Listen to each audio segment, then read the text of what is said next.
This week, the end of an era and the encirclement of economy. Hood's army is destroyed, Thomas having ended the possibility of rebel assaults into Tennessee. Savannah is encircled by Sherman and just waiting to learn what day the victory parade will fall on. Victory on the ground is contrasted with defeat at the sea, but can the heavy waves beat back the Union tide of victory? Starting off with the Savannah campaign, Sherman has encircled the city and is ready to take it. Well, he should be. Not wishing to lose any men, he tries to diplomatically attain surrender. Should I be forced to resort to assault, or the slower and surer process of starvation, I shall then feel justified in resorting to the harshest measures, and shall make little effort to restrain my army, burning it to avenge the national wrong which they attach to Savannah and other large cities which have been so prominent in dragging our country into civil war. General Hardee refuses to surrender, though he is already planning on evacuating the city to keep his force intact. Sherman's main concern is very similar, wishing to keep his force under his control, as Grant wants reinforcements for Petersburg. With Savannah in our possession, we can punish South Carolina as she deserves, and as thousands of the people in Georgia hoped we would do. I do sincerely believe the whole United States, North and South, would rejoice to have this army turned loose on South Carolina to devastate that state in the manner we have done in Georgia, and it would have a direct and immediate bearing on your campaign in Virginia. The 20th, Hardee leaves Savannah, and the next morning, General Slocum enters. The 22nd, Sherman parades down the city. The joy of the victory of Nashville spreads as the jubilation of Savannah's success joins into a spirit that rivals the happiness of the coming Christmas. I beg to present you as a Christmas gift the city of Savannah, with 150 heavy guns and plenty of ammunition and about 25,000 bales of cotton. Though, the citizens of Savannah are not nearly as cheerful. As the rebels left, they burned military infrastructure. Their city is a husk of its pre-war self. General Thomas is doing much more than just riding to Sherman, though not much more. His cavalry doing the main work of pursuing General Hood's army. Major General James H. Wilson hounding the rear guard of General Forrest, as the 4th Corps tries to strike the main force. Time and time again, Hood's force escapes, destroying bridges to stop river crossings, and the weather turning the dirt roads to mud.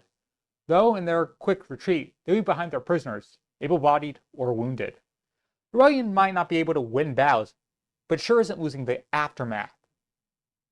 Turning to the one state where rebels aren't falling back, Virginia, General Grant has reason to want more men. He hasn't made much headway with the force he currently has. In early December, there was a minor raid on the Weldon Railroad, but even if it was a Grant success, it wouldn't matter. So Grant looks for other targets and comes across Fort Fisher. He first designates a subordinate of Benjamin Butler to assault the position, but after Butler's demands, he is placed in charge. Northwest, we have General George Stoneman's Federal Cavalry Division strike against General John Breckinridge's defenses.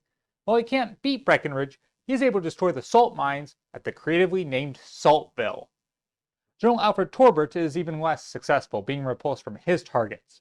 The cavalry has failed. Looking to the seas, which have always been a friend of the Union, we see a great loss, not caused by the rebellion, but by personal choice. Admiral David Farragut puts in the USS Hartford, his ship, for repair, closing his career in the war. Farragut's leave has created a hole in American naval leadership that will never be filled. But in one last sign of honor, he gets promoted to Vice Admiral, a rank created just for him, the second time this has happened. Rear Admiral being made in '62 in honor of his capture of New Orleans. Symbolic of the loss of Farragut, though completely unrelated, the attack on Rainbow Bluff, North Carolina is cut off, effectively confirming the rebel hold over the Roanoke River. In a final naval mistake, we turn to Fort Fisher. Benjamin Butler is to work with David Dixon Porter, but coordination is non-existent. Midnight, the 23rd, sees the battle begins. The USS Louisiana is to explode right before the fort, packed densely with gunpowder, and remove the enemy threat at the cost of one ship, and the eardrums of anyone too close. Unfortunately, no one is too close, Louisiana going up in flames at a safe distance from friends and foe alike. With the military actions over, we get to see the political paperwork that follows. First, Davis, acting as a glorified courier between his officers, relaying a message from Lee to General Hardee. Beyond the force sent some time since to Augusta, General Lee has thus far found himself able to detach troops from his command. The 20th, he writes to PGT expressing concern of the threats against Wilmington, North Carolina, referring to Fort Fisher, giving Beauregard the decision to withdraw from Savannah and Charleston, and aware that at the moment he was penning the letter, Savannah had been abandoned by the previous general he wrote to. The only person he puts his foot down on is his Secretary of War, James Seddon, condemning his experiment of ending conscription and replacing it with Lord knows what. For his more competent rival Lincoln, he's also engaging in a fight, not with his officers, well, at least not right now, but with Congress. The 38th during its final days. The 39th is looking to be even more radical, which is a headache to Lincoln's plans of Reconstruction, but he needs them passed through the legislature, so the man is stuck. On December 19th, Lincoln calls for 300,000 more soldiers who will be filled one way or another by February 15th of next year. Sickles time! He waits to hear back from Lincoln about a command, and that's where the week ends. I wanted to focus on Farragut. We have taken for granted that the Union owns the ocean. And yes, it was highly unlikely the barely functioning rebel navy could contest us on the high seas, but Farragut went even further. His greatest achievement will be the capture of New Orleans, the biggest port of the rebellion, their economic lifeline, but he went even further. He was able to bring the naval strength in conjunction with the army from Vicksburg with Grant to Mobile with Granger. He worked with the army to ensure his victories were secure.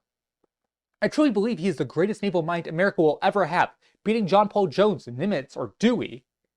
He truly deserved every rank he ever earned. Hi, it's Jonathan Teagan, the entire Civil War Week by Week team. I hope you had a good Thanksgiving. I know I did. I hope to see you next week as we continue this war into 1865 and through my finals, at least for the series.